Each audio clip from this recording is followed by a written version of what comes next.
What's up, Misfit Nation? Welcome to another episode of the Misfit Wrestling Podcast. We are going to go over the preview and predictions for Survivor Series WarGames, which is happening tonight on the WWE Network, Peacock, all those streaming services where you have them at, or on BT Sports, wherever you guys are going to be watching this show at tonight.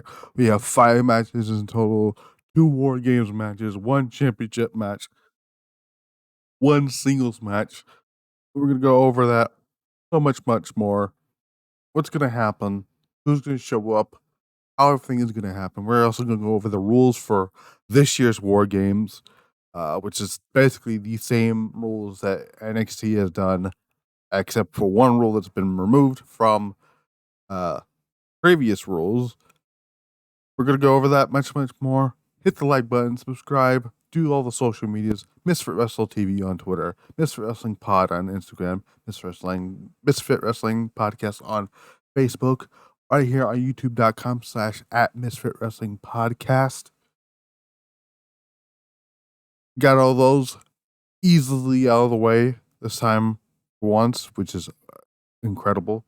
But we're going to start off with the 2 matches that are not WarGames matches, because we're gonna go through. Actually, there's 2 title matches. Excuse me. We're gonna start off with one of these right now. The WWE United States Championship match, which was announced on Monday Night Raw. Seth Rollins defends the United States title against Austin Theory and Bobby Lashley. There's no reason Seth Rollins should lose the United States Championship, unless Rollins is winning the Royal Rumble, or at least getting the world title from one of the world titles from Roman Reigns, either at the Royal Rumble or at Elimination Chamber. But I'm gonna go with Seth Rollins here. Austin Theory has been doing a little bit more better than when I thought it was going to happen. I also thought he was going to be going downhill, but Austin Theory, WWE's taking Austin Theory a little bit more seriously. I think, thankfully, not doing that goofy fucking, selfie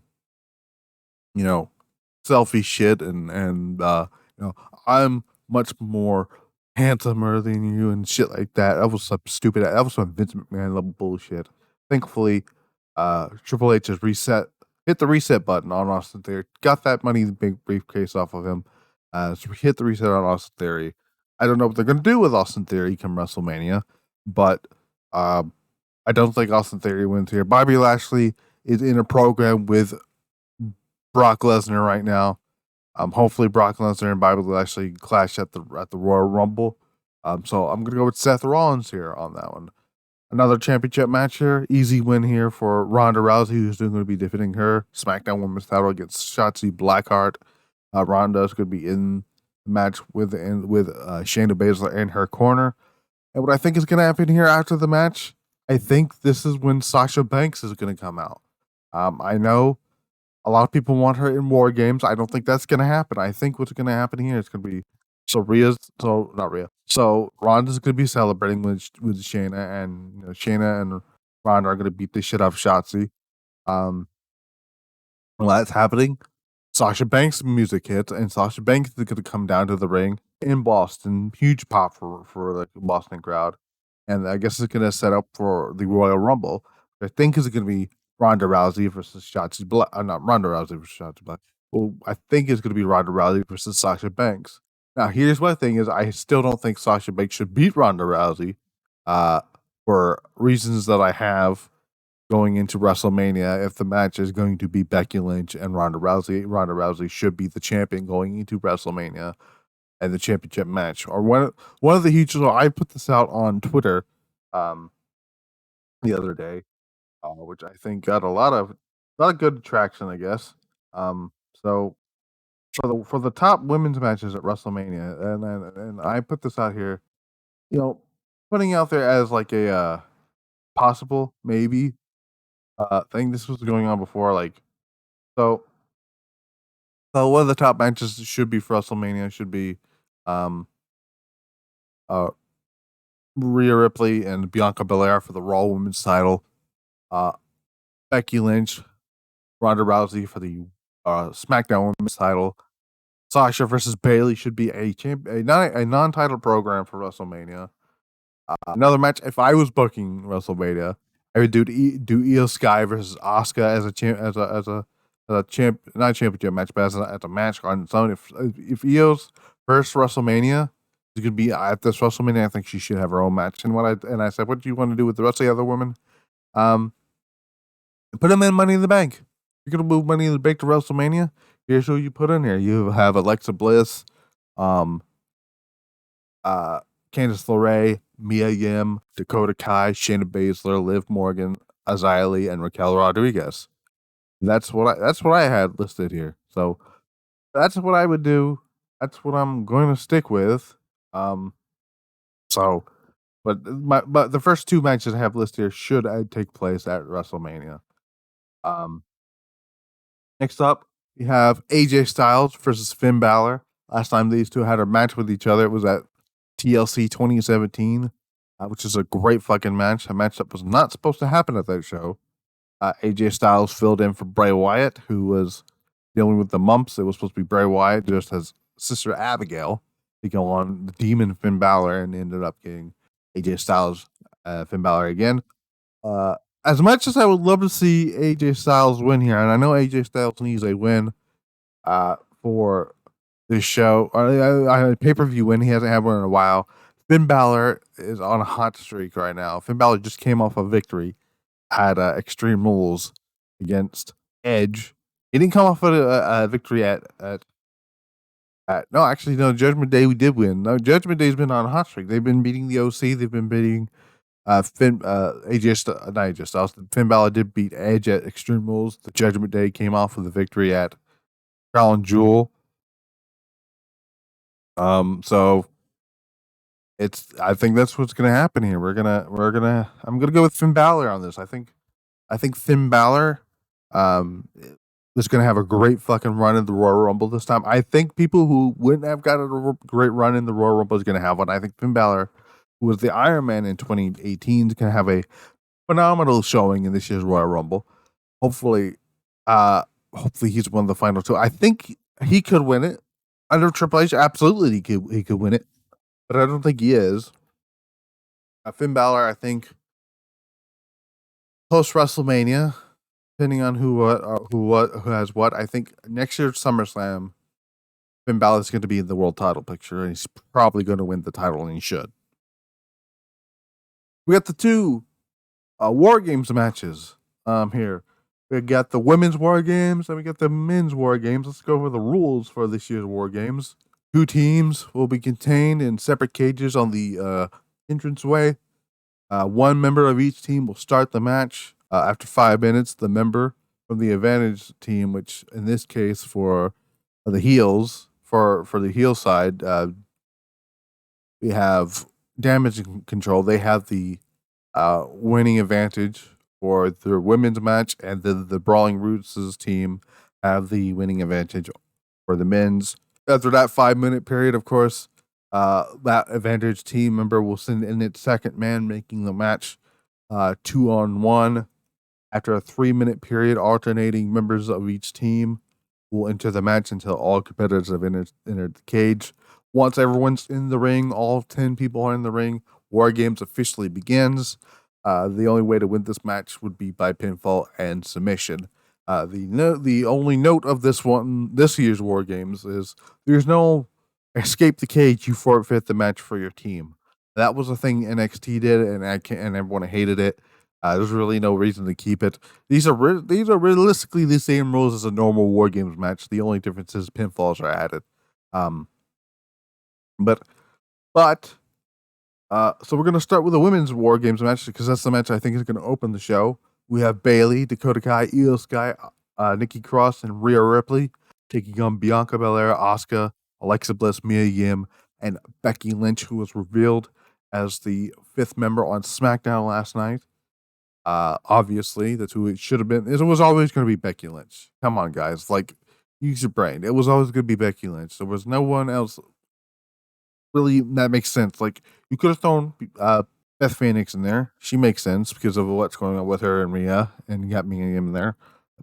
And you got Candice LeRae because the whole thing is with Candice LeRae. But I think Candice LeRae, from what I've understood, is legit injured, which is why they didn't show her getting attacked. Because uh, if she did get injured for real, why would you show her getting attacked for real? You know, depending on what. Well, then again, it also depends on what it was. Maybe it was. Maybe if she got concussed or whatnot, probably best not to show that her getting attacked after getting a concussion. Probably the best thing.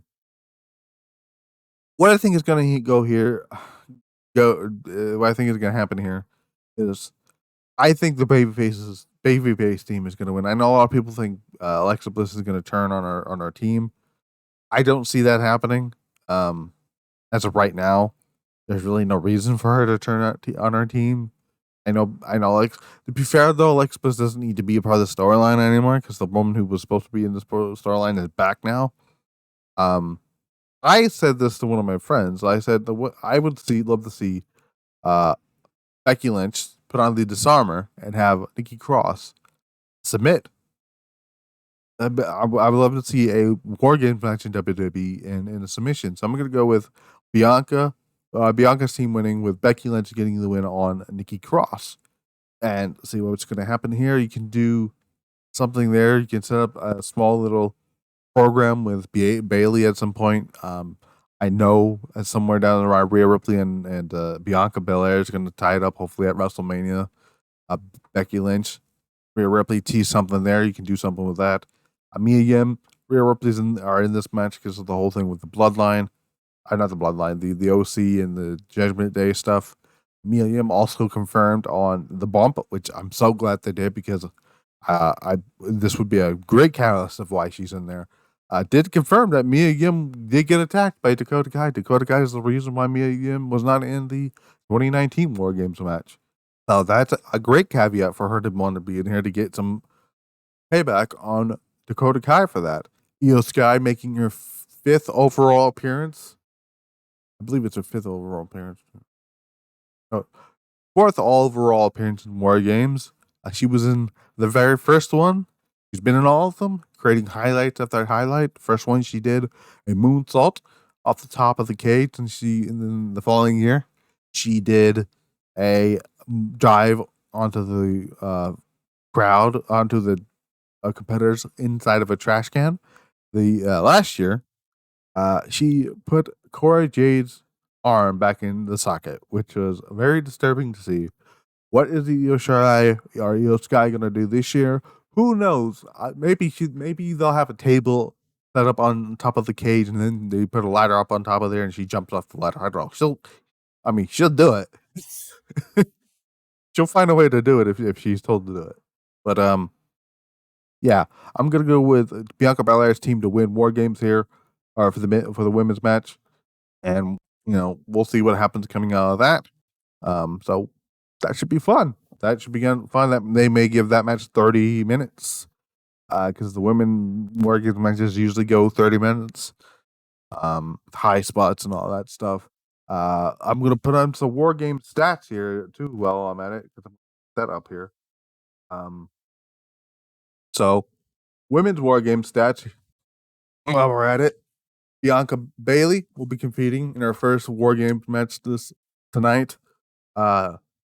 It'll be her first ever WarGames match ever. Io Shirai, or Io Sky, as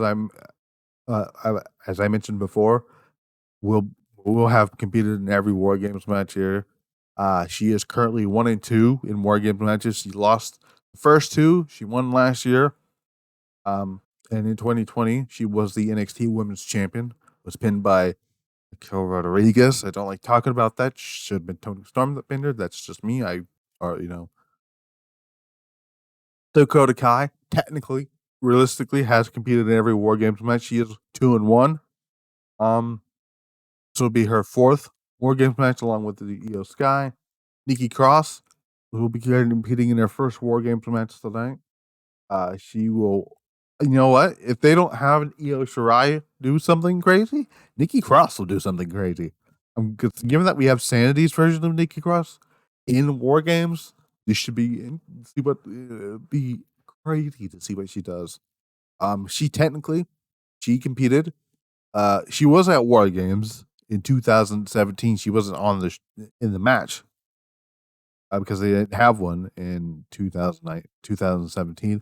But she competed on that show. She competed for the vacant uh, NXT Women's Championship Fatal 4-Way match, which featured the brand new IWGP Women's Champion Kairi Sane, uh, the newly reformed heel in maroon, who now goes by Athena in AEW, and the former Peyton Royce, now known as Cassie Lee, who is currently out due to pregnancy, who will probably be back for in WWE. Who knows? Rhea Ripley competed the first two women's War Games matches. She is 1-1. She won the first one with just her and Candice LeRae, um, which had a great showing. It was they were building Rhea Ripley up as a big star during that time around. She won War Games. Her weekend that year was incredible. So we had SmackDown. She pinned both Sasha and Charlotte in a triple threat match, and a very unique pinning finish here. There was with the Charlotte had Sasha in the figure eight, while Sasha was in the figure eight. Rhea comes in and pins Sasha. It was very unique, and it was very great to see that. So that was pretty cool. Then the very next night, she competed in War Games. Put Shayna through piles of chairs, through chairs, with Riptide getting the win there. Also setting up her eventual NXT Championship win against Shayna Baszler. Then the very next night, she competed in the opening match for War Games and won with her team with the help of Io Shirai and Candice LeRae. Rhea Ripley was on the rise to stardom until the whole fucking shit with WrestleMania, and we'll never get into that again. Bianca Belair competing at her second War Games match. She competed in the very first one in 2019. She was on the losing team. She was on Baszler's team, which featured Kaylee Ray, now known as Alba Fire, and Io Shirai, who now is Io Sky, one half of the women's tag team champions, and who was the other team member? That was the other team member. There he goes. Alexa Bliss competing in her first War Games match. She'll probably do. I could see her doing Twisted Bliss from the top of the cage. Why not? Asuka. I'm very surprised Asuka's actually, I've never been in a War Games match before. Like, oh man, I wish she had still stayed in NXT when they first brought back War Games, because then you could have that would have been so cool. We'll see what Asuka might fly off the top of the cage. Who knows? Mia Yim, originally supposed to compete in 2019's War Games, but like I said, was replaced by Dakota Kai after Dakota Kai attacked her before the show even went on the air. And during the pre-show, we didn't see it happen, but we were able to figure out by now that's who it was. And Becky Lynch competing in her first War Games match tonight. She'll be doing some exploders from the cage to a table or something. It'll be pretty cool.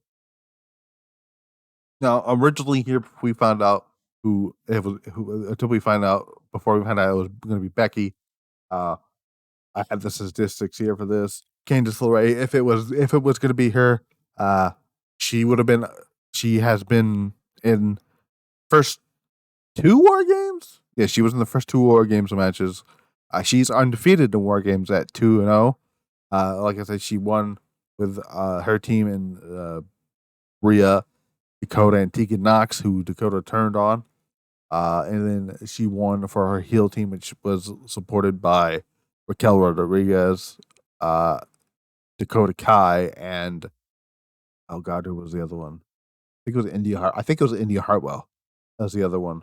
I could be wrong, but I feel like it was India Hartwell who was in that match too.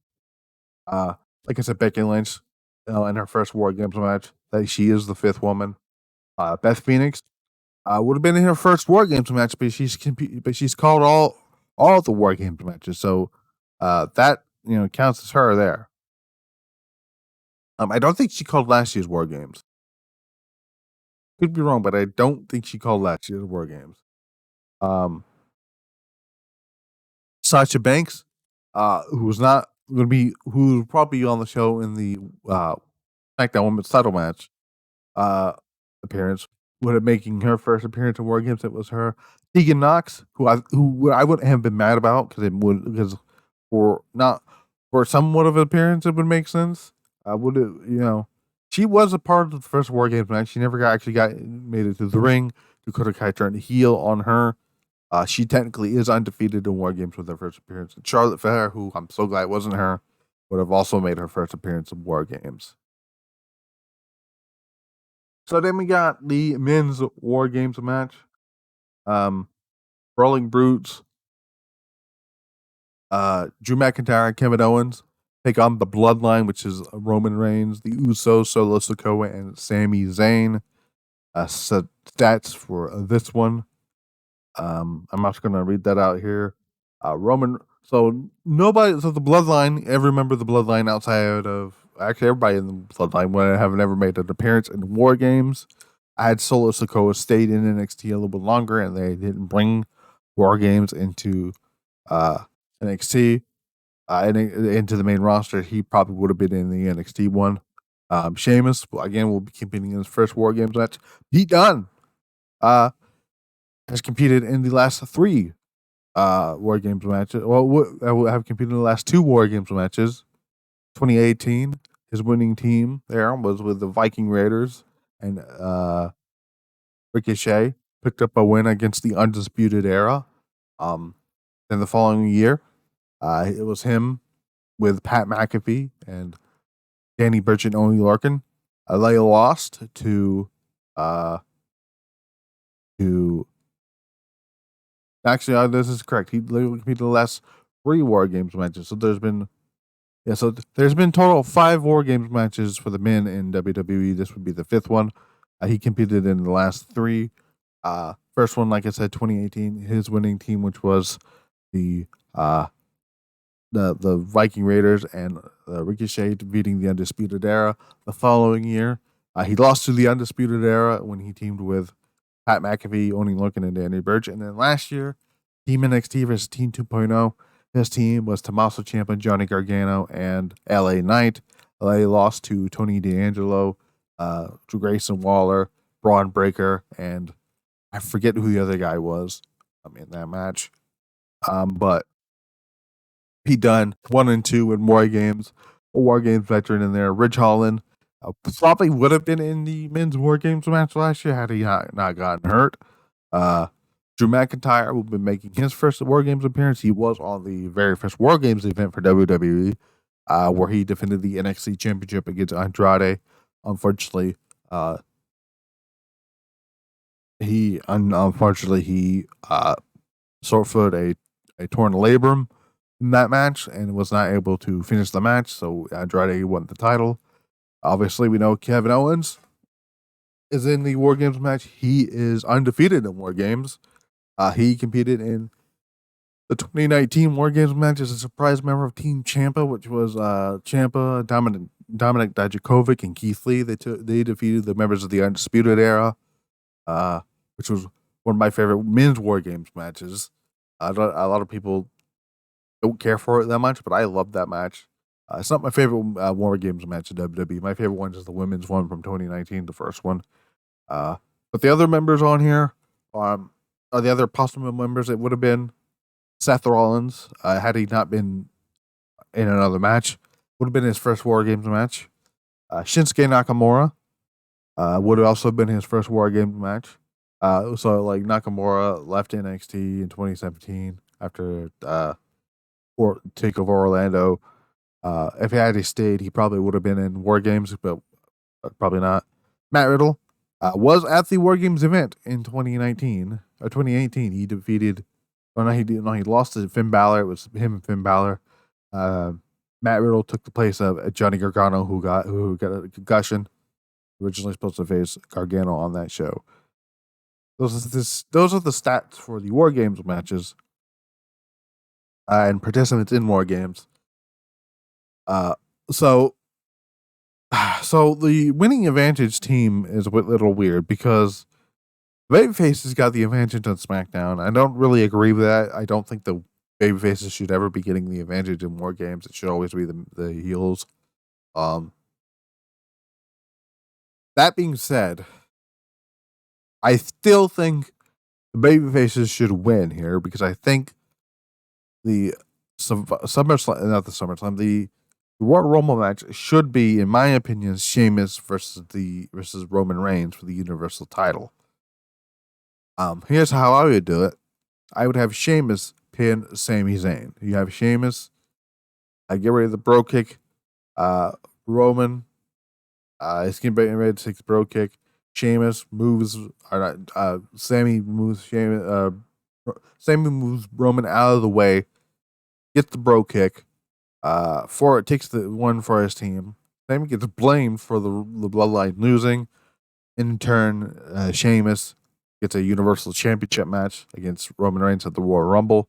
Also, we see further teases of which allegiance does Sami Zayn ally on. Is it with Kevin Owens? Is it with the Bloodline? So, planting more seats for WrestleMania. I don't think we get an eventual turn on Sami Zayn until maybe the Royal Rumble, even at maybe and not even after that.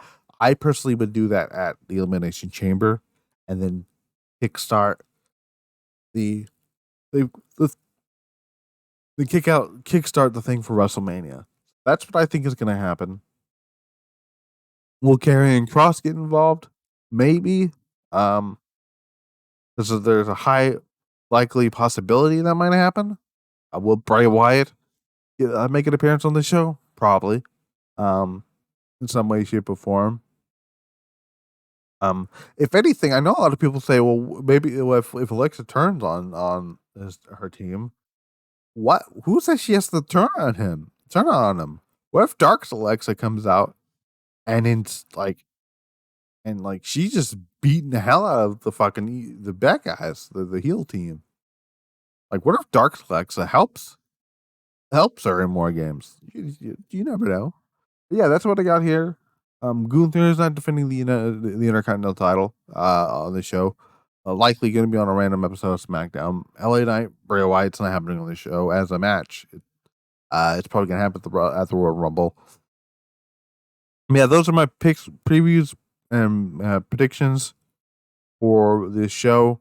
I'm very looking forward to War Games. The build has not been great, but uh, again, this is how it is with Triple H. Like, builds usually aren't the greatest when he does with builds, but his last few shows that he's had have been killer.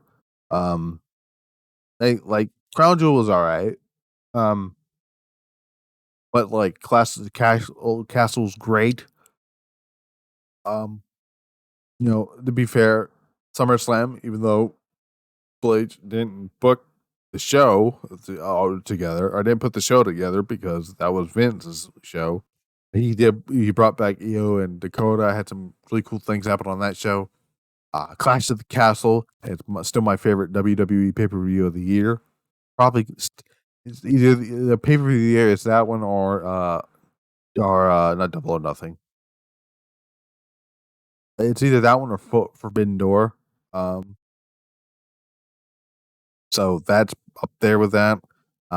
Extreme Rules was a great fucking show. The ending of that show was incredible with Bray Wyatt coming back. The Logan Paul main event was fun. First two matches at the Crown Jewel show was all right, and then the show started getting great. The show did start getting great. But I think the show's gonna be good too. Survivor Series hasn't meant hasn't meant anything important for years. Adding more games into it. This was the first Survivor Series pay per view without Survivor Series matches on the show. This is a first because you don't. To be fair, you don't need if you. That's another thing I try to explain to people. There's two different things I try to explain to people here. Um, like for one, is the whole Sasha thing. Sasha is not on the show. He doesn't really need to be on the show. It's just because it's in Boston. That narrative needs to just stop. I mean, they were in fucking Cleveland, Ohio, back in uh, August before Johnny Gargano returned. They didn't have Johnny Gargano on the show. They were in Wales for fucking Clash at the Castle. Tegan Knox on there. They don't need to have somebody come back just because it's their hometown. Like, I mean, sure, Edge wrestled Damian Priest in Toronto, right? But he came back beforehand. Like, he came back beforehand to set that up. So, that's how that works. But and another thing, the other one I had was, oh god, what was the other one I had of the Survivor Series matches. Uh, you don't need a traditional Survivor Series match if you got WarGames on here, because WarGames is going to take up majority of the show. The women, like I said, will get 30 minutes. The men's is probably going to go close to 40 minutes because that's always what happens. The first one did. The first one did go past 25, 30 minutes, which was the first one was Undisputed Era, Sanity, and Authors of Pain and Roderick Strong. But the years after that, 40 minutes. The last year, I believe was like 30 minutes, but 2019, 2020 were like 40 minutes plus on that. But yeah, that is my predictions for Survivor Series War Games. I will see you guys back here for the War Games review. Very excited for the show. Then I will see you guys back here for Monday Night Raw. The fallout from War Games, and they are officially going to be on the road to the Royal Rumble, which is officially on to the road to WrestleMania. Then we got a very good show coming up on Dynamite. We got Cash Wheeler, or not Cash Wheeler. We had Dax Harwood taking on Bryan Danielson. A lot of fun. So again, I've been Matt the Misfit. This has been the Misfit Wrestling Podcast. You know the drill with the social medias. I'm going to put them all down in the description. Also, the like button, subscribe, all that stuff. You've been listening to the Misfit Wrestling Podcast. Until then, we're out.